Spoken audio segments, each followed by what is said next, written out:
Episode start होता है और हम देखते हैं कि रीना अपने बॉयफ्रेंड को ब्लैकमेल करके उससे शॉपिंग भी करवाती है और फिर उस बेचारे को सबके सामने माफी भी मंगवाती है। और यहाँ मिसा घर आकर सोच में पड़ गई थी कि पास्ट वाली लाइफ में सब हमेशा उसका फायदा उठाते थे, कोई भी उसके साथ अच्छा बिहेव नहीं करता था। नेक्स्ट डे रीना ट्रिप पर जाने के लिए गाड़ी का वेट कर रही थी कि कुछ ही देर में तोमो गाड़ी लेकर आ जाता है। मिसा फौरन फ्रंट सीट से उतरकर खुद पीछे बैठ जाती है और रीना को आगे तोमो के साथ बिठा देती है। ये लोग बहुत लंबा सफर तय करते हैं और उस जगह पहुंच जाते हैं जहां उन्हें आना था। फिर मिसा की नजर सुजू की गाड़ी पर पड़ती है। कान भी सुजू के साथ आई थी और सुजू से कह रहा था कि किसी को भी पता नहीं चलना चाहिए। मिसा ये सब देख लेती है। नेक्स्ट सीन में सभी ग्रेप्स उतार रहे थे और मौका देखकर रीना जानबूझकर गिरने की एक्टिंग करती है तो सुजू उसे संभाल लेता है। मिसा ये भी देख लेती है। तोमो रीना को पानी का पूछता है लेकिन वो इसे इग्नोर करके सुजू को जूस का पूछ लेती है। मिसा इग्नोर करके योतो से बातें करने लग जाती है। रीना मौका नहीं छोड़ती और तोमो और सुजू के सामने कहती है कि आजकल मिसा योतो के साथ बहुत खुश है। वो एक्चुअली एक तीर से दो शिकार करना चाहती थी। इसके बाद सब लोग खाने के लिए इकट्ठे हो जाते हैं। योतो खाना बनाने के लिए कटिंग स्टार्ट करता है। सभी इसका स्टाइल देखकर बहुत खुश होते हैं और तोमो मिसा को नोट कर रहा था क्योंकि उसके माइंड में अभी भी रीना की बातें ही चल रही थी। तभी यहाँ जिन आ जाता है और रीना उसे देखकर खुश हो रही थी। मिसा को लगता है कि सुजू ये सब रीना को दिखाने के लिए कर रहा, लेकिन एक्चुअली में सुजू मिसा को देख रहा होता है।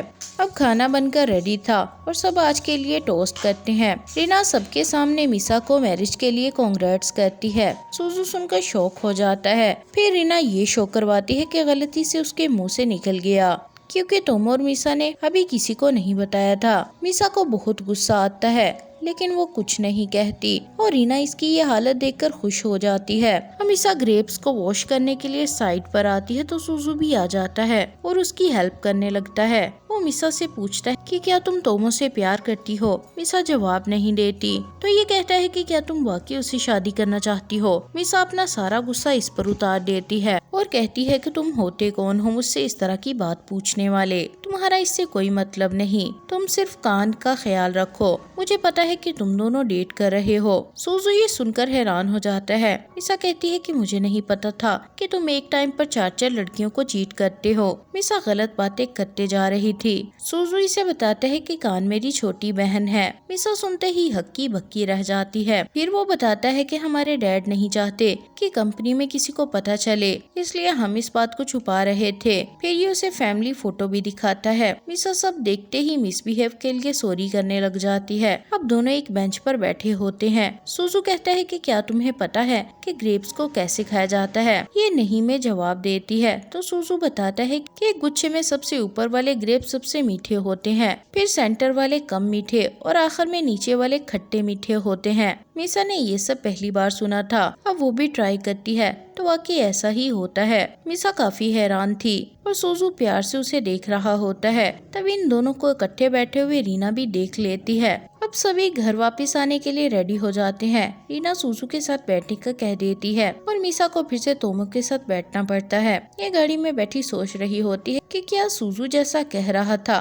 वो वैसा है भी या नहीं, या उसने मुझसे झूठ बोला। दूसरी गाड़ी में रीना सुजू की सिंपैथी लेने के लिए ड्रामा कर रही होती है। सुजू से पूछता है कि तुम मिसा से कब मिली थी तो ये बताती है कि हम बचपन से फ्रेंड्स हैं। मेरे साथ बहुत कुछ गलत हुआ लेकिन मैंने मिसा के साथ कभी कुछ नहीं किया। मिसा बहुत स्मार्ट है। आज तो वो तोमो के सामने ही योतो की क्लोज हो रही थी। मैं मानती हूँ कि वो चाहती है कि सभी उससे प्यार करें, लेकिन टाइम देखकर ऐसी हरकतें करनी चाहिए। सुजू चुपचाप बातें सुन रहा था। अब रीना बेचारी बनने की एक्टिंग शुरू कर देती है और बताती है कि मेरे सभी बॉयफ्रेंड्स ने मुझे चीट किया और मैं आज भी हमेशा की तरह अकेली हूँ। सुजू रीना से कहता है कि क्या तुम हमेशा ऐसे ही मिसा की बुराइयां करती हो। मैं जानता हूँ कि तुम मुझ में इंटरेस्टेड हो, लेकिन अपनी औकात में रहना सीखो। तुम्हारी हरकतें बताती हैं कि तुम्हें तुम्हारे किसी भी बॉयफ्रेंड ने चीट नहीं किया होगा और मैं ये भी जानता हूँ कि उस दिन तुमने जानबूझकर सीढ़ियों से सामान गिराया था। कंपनी उस नुकसान का पैसा काटेगी। एक्सपोज होने पर रीना बहुत शॉक हो जाती है और फिर रास्ते में ही गाड़ी रुकवाकर वहाँ से उतर गई। वो सुजू से गुस्से में कहती है कि तुम मेरे बारे में जानते ही क्या हो। तो सुजू कहता है कि तुम्हारा पाँव तो अचानक ठीक हो गया। इसका ये ड्रामा भी सुजू एक्सपोज कर देता है। सभी दूसरी गाड़ी से बैठकर देख रहे थे। रीना जब मिसा को देखती है तो उसे फिर से मिसअंडरस्टैंडिंग करवाने के लिए सुजू के पास आ जाती है और फिर उसे किस कर लेती है। मिसा देखकर काफी हैरान थी, लेकिन रीना असल में किस नहीं करती, वो तो उल्टा इंसल्ट करने पर गाली दे रही थी। लेकिन मिसा को गलतफहमी डालनी थी। अब वापस रीना मिसा के साथ ही घर आ जाती है। मिसा अब रीना से बदला लेना चाहती थी, इसलिए पहले से ही कुछ सोच लेती है। रीना मिसा से पूछती है कि उस रात सुजू तुम्हारे साथ क्या कर रहा था, तो मिसा झूठ बोल देती है कि उस रात सुजू मुझे स्टेशन का रास्ता बता रहा था। फिर ये रीना से कहती है कि उस दिन तो तुम कह रही थी कि तुम्हें नया बॉयफ्रेंड मिल गया है, अगर तो वो सुजू है तो मैं तुम्हें कुछ बताना चाहती हूँ। बहुत सी लड़कियाँ सुजू की हवस का शिकार बन चुकी हैं। ये सुनते ही रीना के होश उड़ जाते हैं। मिसा कहती है कि अभी तो कुछ लड़कियां उसकी हकीकत जाने बगैर ही उसके जाल में फंसी हुई हैं और ये सब उसने मुझ पर भी ट्राई किया था। एक्चुअली वो बहुत आराम से लड़कियों को जाल में फंसा लेता है। रीना तो पूरी तरह से डर गई थी और फिर मिसा से झूठ बोलते हुए कहती है कि उसने तो मुझ पर भी ट्राई किया, लेकिन मैं उसे सीरियस नहीं ले रही। मिसा ने चालाकी से रीना को सुजू से दूर कर लिया। नेक्स्ट डे सुजू कंपनी आता है तो आगे उसे रीना मिलती है। वो बगैर कुछ कहे ही गुजर जाता है और रीना उसे देखती रह जाती है। फिर लंच टाइम में मिसा और उसकी फ्रेंड्स इकट्ठे बैठे होते हैं कि मैंने नोट किया है तो वो ठीक लड़का नहीं है। वो ट्रिप पर भी पागलों की तरह हरकतें कर रहा था और मुझे तो लगता है कि लड़कों के मामले में तुम्हारा टेस्ट अच्छा नहीं है। मिसा हंसने लग जाती है। यो तो दूर खड़े इनकी बातें सुन रहा था। लंच के बाद सभी निकलते हैं तो यो तो मिसा को एक बॉक्स देता है और शादी के लिए कांग्रेट्स करता है। मिसा गिफ्ट के लिए थैंक्स करती है और चली जाती है। फिर सुजू को कान के टेक्स्ट आते हैं कि तुम उस लड़की को किस क्यों कर रहे थे। टेक्स्ट देखते ही सुजू शॉक हो जाता है और फिर इसी के साथ इस पार्ट का भी एंड हो जाता है।